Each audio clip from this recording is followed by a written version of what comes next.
Ukrainian officials have said that a Russian missile slammed into a café and a grocery store in a village in the Kharkiv region. The attack has killed 51 people. People in the café were holding a memorial service when the missile hit, reducing the building to rubble.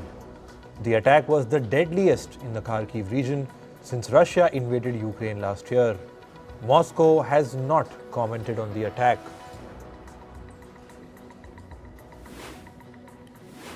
Meanwhile, Russian President Vladimir Putin has said that Ukraine's military and economy would collapse in days if foreign aid dried up. He made the remarks at a forum in Moscow.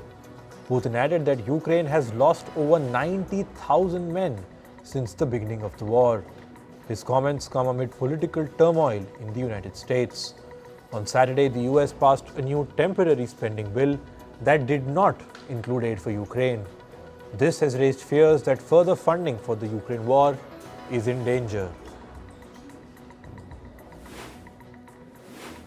The US government has said it will build more walls along the US-Mexico border.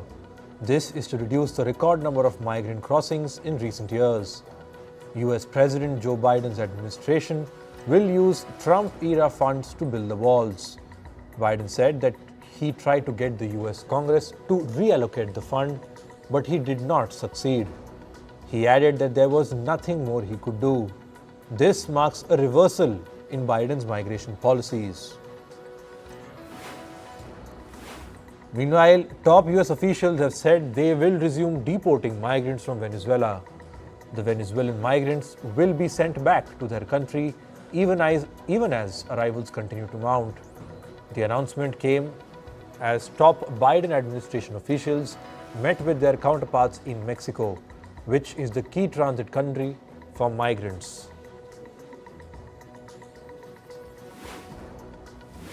Republican presidential candidate Vivek Ramaswamy's campaign has said that two protesters ran their vehicle into his car. This was during a campaign in the US state of Iowa.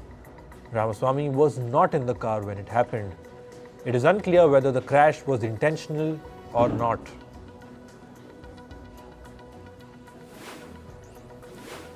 The US has said it shot down an armed Turkish drone operating near its troops in Syria.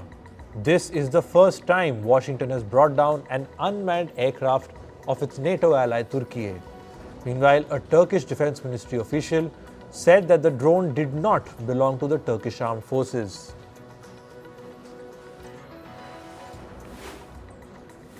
At least 100 people were killed in an attack on a military academy in Syria. This was after drones bombed the site minutes after Syria's defense minister left a graduation ceremony there. The Syrian Defense Ministry has said both military personnel and civilians were killed in the attack. They have blamed terrorists for the bombing, but did not specify any organization. Israeli troops have killed two Palestinian gunmen during clashes in the West Bank. The Israeli military said the two Palestinians were in a car and they fired shots at an Israeli vehicle. After this, the soldiers reportedly shot both of the Palestinians in a gunfight. Israel added that 5 of its soldiers were wounded in the encounter. French President Emmanuel Macron has denounced Azerbaijan. This is for its military operation in the disputed Nagorno-Karabakh region last month. Macron said, and I quote, "Azerbaijan seems to have a problem with international law." But he added that sanctions against Azerbaijan would be counterproductive at this point. Iranian security forces have arrested the mother of Armita Gerevan. That's according to an Iranian rights group. Earlier this week, Gerevan was arrested for not wearing a hijab, which is mandatory for women in Iran. The 16-year-old collapsed following a confrontation with agents in the Tehran metro and is still in critical condition. Iran's judiciary denied the report by the rights group. They have also denied reports that Gerevan was injured. The 2023 Nobel Peace Prize has been awarded to Narges Mohammadi.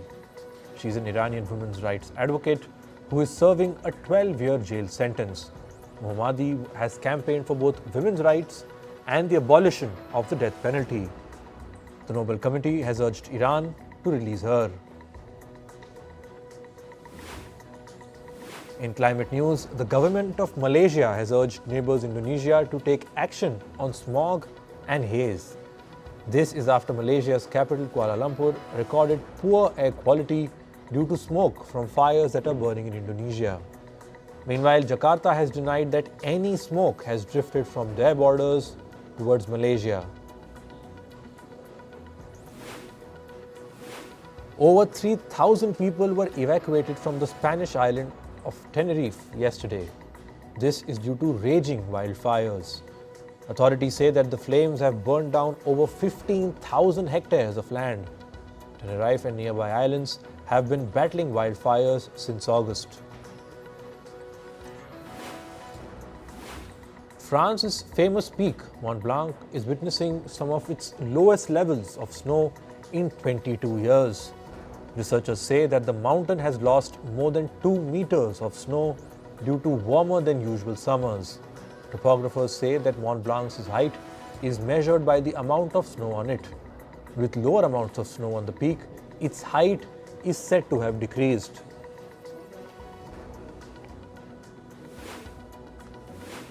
People in Western Europe are noticing the effects of climate change. Hundreds are flocking to the beach due to warm weather in Portugal, Italy and France. Some Europeans are saying that a few years ago, it was not possible to head to the shores in October as winter would start setting in.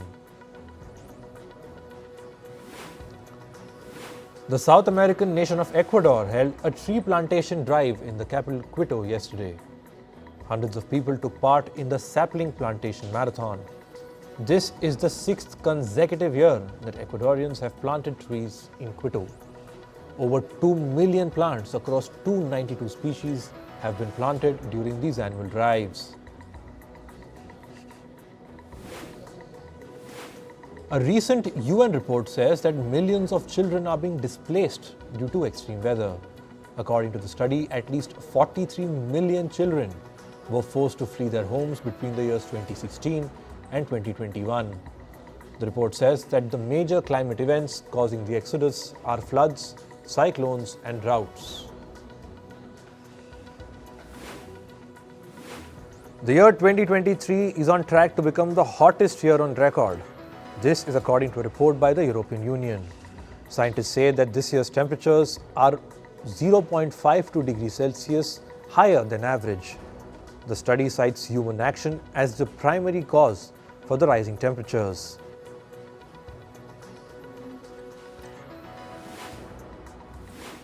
The UN has pledged to invest over $9 billion towards climate change mitigation. 25 countries have joined the pledge in a bid to help vulnerable nations cope with climate disasters. The money has been allocated for the Green Climate Fund and will be utilized in projects from 2024 to 2027. The biggest backers of this program are Germany, Japan, France and the UK.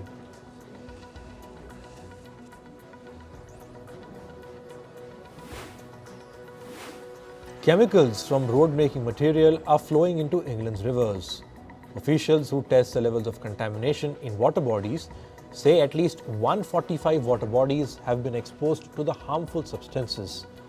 Last month, the pollutant monitoring body said that over 1,200 water bodies had become polluted due to road-making chemicals.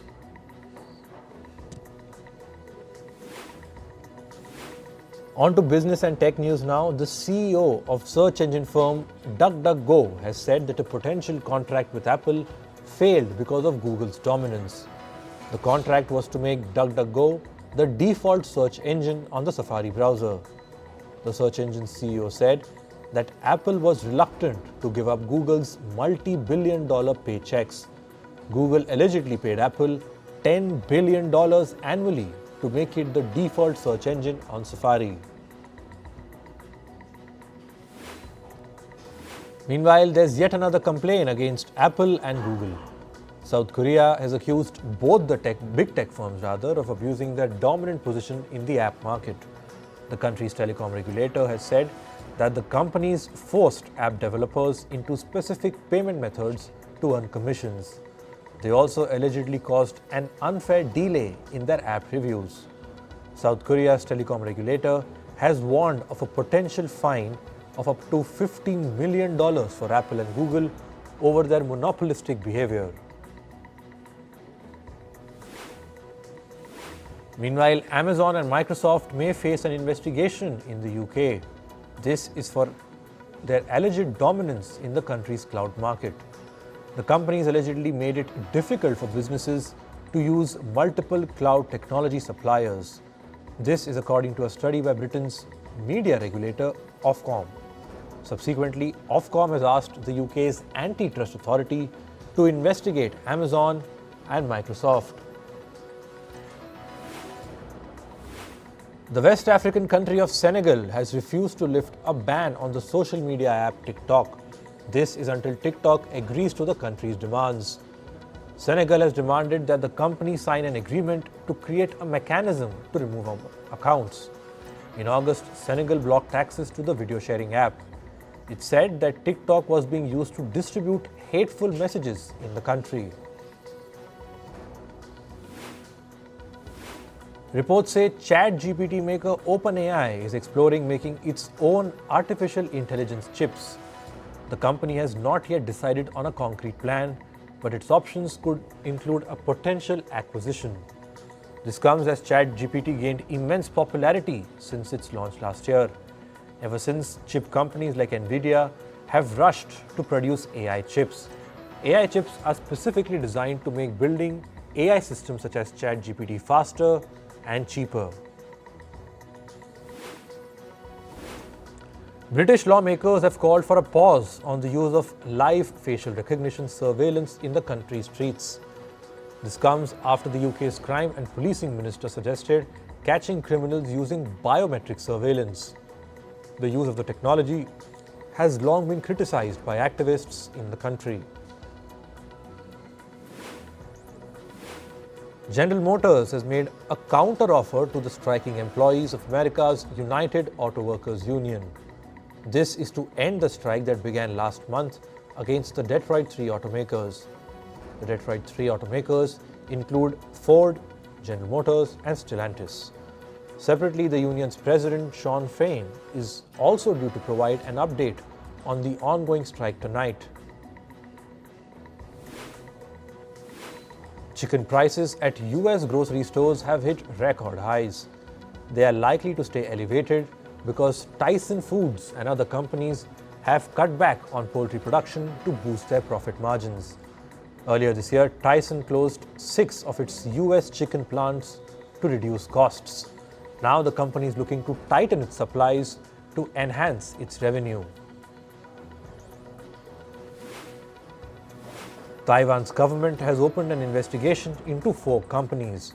The companies reportedly conducted business with firms linked to China-based tech firm Huawei. The island says it will investigate if the firms adhere to their initial investment agreements. The companies could face a fine of more than $700 million for breaches. Taiwan is also considering new and tighter rules for its tech sector.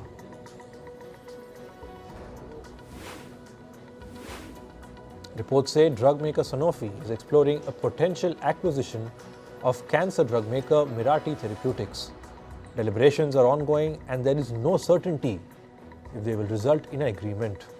In December last year, the US health regulator approved Mirati's lung cancer drug Krazati. It is an oral drug that treats adults with advanced lung cancer. Ahead of that, in November, reports say that Mirati was drawing takeover interest from large pharmaceutical companies without naming any specific firm. Moving to sports, let's begin with the updates from the Asian Games. India won bronze in archery in the women's recurve team event. The trio of Ankita Bhakat, Bhajan Kaur and Simranjeet Kaur beat their Vietnamese opponents 6-2 to finish third.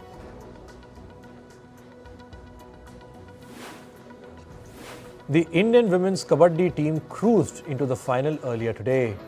They beat Nepal 61-17 with a dominating offence. India will now face Chinese Taipei in the final on Saturday. The last time these two teams faced each other, the match ended in a 34-all draw. India beat Bangladesh by 9 wickets to reach the men's cricket final at the Asian Games. Bangladesh batted first and scored 96 runs in their 20-over innings. India chased down the target in just 9.2 overs. Tilak Verma scored an unbeaten 55 runs to guide the men in blue to victory. India will play the final against Afghanistan tomorrow. Moving to the ICC Cricket World Cup, New Zealand beat England by 9 wickets in the big tournament opener. England batted first and scored 282 in their 50 overs. New Zealand had a strong performance with the bat. Devon Convoy scored an unbeaten 152 for the Black Caps. He was joined at the crease by Rachin Ravindra, who scored an unbeaten 123. Some concerning news for Indian fans. In-form batter Shubman Gill is not feeling well. He has reportedly tested positive for dengue. Gill is undergoing treatment and has not attended practice sessions. Reports say Shubman Gill is likely to be dropped from India's World Cup opener against Australia on Sunday. In football, Liverpool beat Union St. Gilloise 2-0 in the Europa League. The match was played at Anfield last night. Ryan Gravenberch scored in the 44th minute to give Liverpool the lead. In the second half, the Reds had multiple attempts on goal but couldn't find the net. Then, 2 minutes into second half injury time, Diogo Jota scored the second goal for Liverpool. 4 PSG players have been handed a one-match suspension by Ligue 1. The footballers were found guilty of making homophobic chants. They joined abusive PSG fans during a home game against Marseille last month. The suspended PSG players include Randal Kolo Muani, Ousmane Dembele, Ashraf Hakimi and Laymin Kurzawa. Argentina have called up their talisman Lionel Messi for the upcoming World Cup qualifiers. This is despite Messi being unfit due to a hamstring injury. Messi is currently in the US with his Major League Soccer club, Inter Miami. The leg injury has forced Messi to miss 3 of the last 5 games for his club. Argentina next play Paraguay in the World Cup qualifiers on the 13th of October. In tennis, world number 1 Arna Sabalenka has advanced to the China Open quarterfinal. The Belarusian beat Italy's Jasmine Paolini 6-4 and 7-6. Sabalenka will face world number 5 Elena Rybakina in the next round.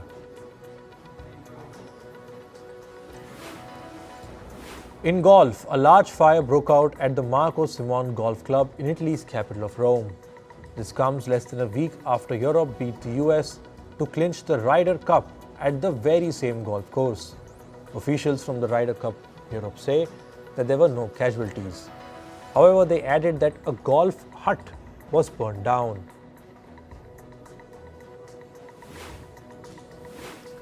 In entertainment, K-pop singer Jennie Kim releases her new single titled You and Me. The song was released via Blackpink band's official Instagram page. She has previously sang the song at their Born Pink World Tour in 2022.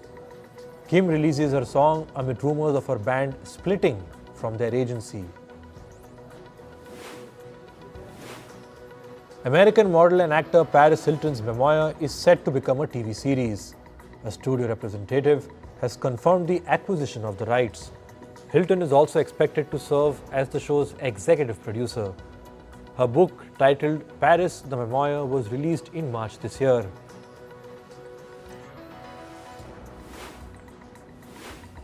Canadian actor Pamela Anderson opted for a makeup-free look at the Paris Fashion Week. Anderson revealed that it wasn't a pre-planned decision. She described going makeup-free as a form of freedom, saying that she feels happiest in her own skin.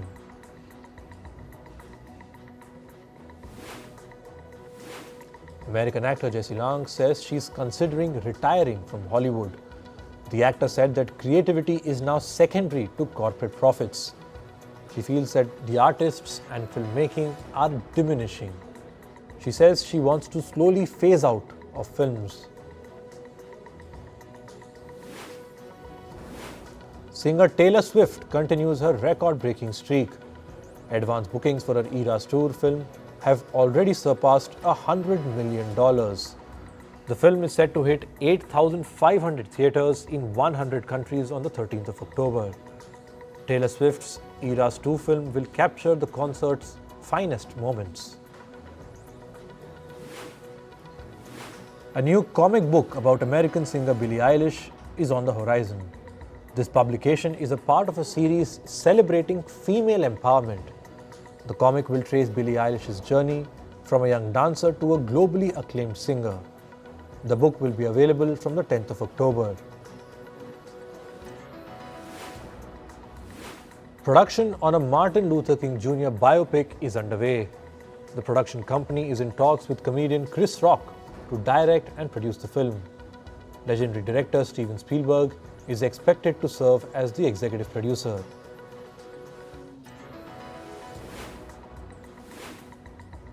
American showrunner Brian Fuller has been sued for sexual harassment. The producer Samuel Weinman filed the case on Wednesday. He alleged that the harassment took place on the sets of Queer for Fear in 2021. Fuller's lawyers deny the charge and are preparing to file a defamation case against Weinman. American singer Jason Derulo is being accused of sexual misconduct. Aspiring singer Imaza Gibson alleged that Derulo asked her for sexual favors. She also says she was given quote-unquote inappropriately large amounts of alcohol during the recording sessions. Gibson's attorney says that Derulo's behavior towards the young artist was despicable.